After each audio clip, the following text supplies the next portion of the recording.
Halo, jumpa lagi dengan saya Om Dosen. Jadi begini, bagi Anda yang perasa dan sering kecewa, ada baiknya Anda eh, berusaha untuk tidak mengerti dan tidak memahami rasa itu. Artinya contoh misalnya gini ya, ketika kita berbicara dengan bayi gitu ya, bayi itu hanya ketawa-ketawa aja. Misalnya Anda cerita tentang saya tadi pagi itu macet banget, terus kemudian ada tabrakan di jalan, kemudian macet sehingga saya terlambat kerja 1-2 jam. Tuh bayi hanya ketawa aja gitu. Dan kalau misalnya Anda cerita lagi kesulitan-kesulitan hidup kepada bayi, dan bayi itu juga hanya tertawa aja gitu. Dan tertawanya bayi membuat kita gembira gitu ya. Nah, begitu juga dengan kita gitu.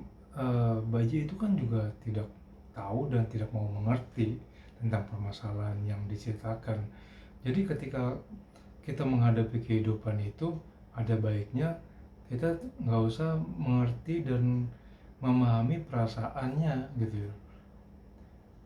Jadi Anda tuh tidak mencampur-campurkan semua bumbu kehidupan itu dalam hati Anda, sehingga Anda jadi susah, Anda jadi gelisah, Anda jadi murung gitu. Kenapa? Karena segalanya Anda masukkan dalam perasaan itu gitu.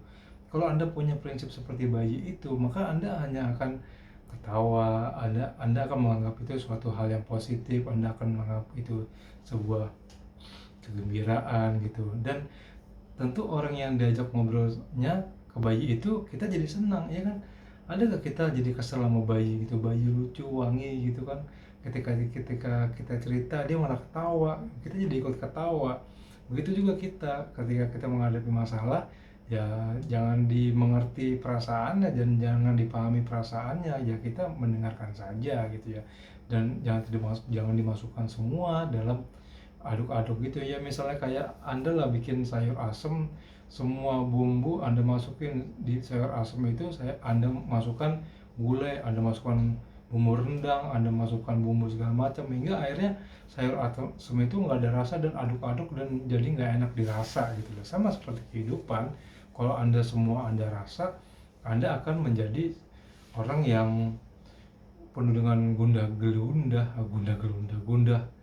gelisah gitu ya. Jadi saran saya, tidak semuanya harus dimasukkan dan tidak semuanya harus dirasa. Kalau Anda nggak perlu untuk memahami, ya nggak usah. Misalnya daripada Anda curiga sama suami, sama istri ya, Anda harus buka-buka handphonenya, Anda ngeliat-ngeliat curiga sehingga membuat Anda menjadi tidak bahagia. Mending Anda nggak usah melihat gitu loh.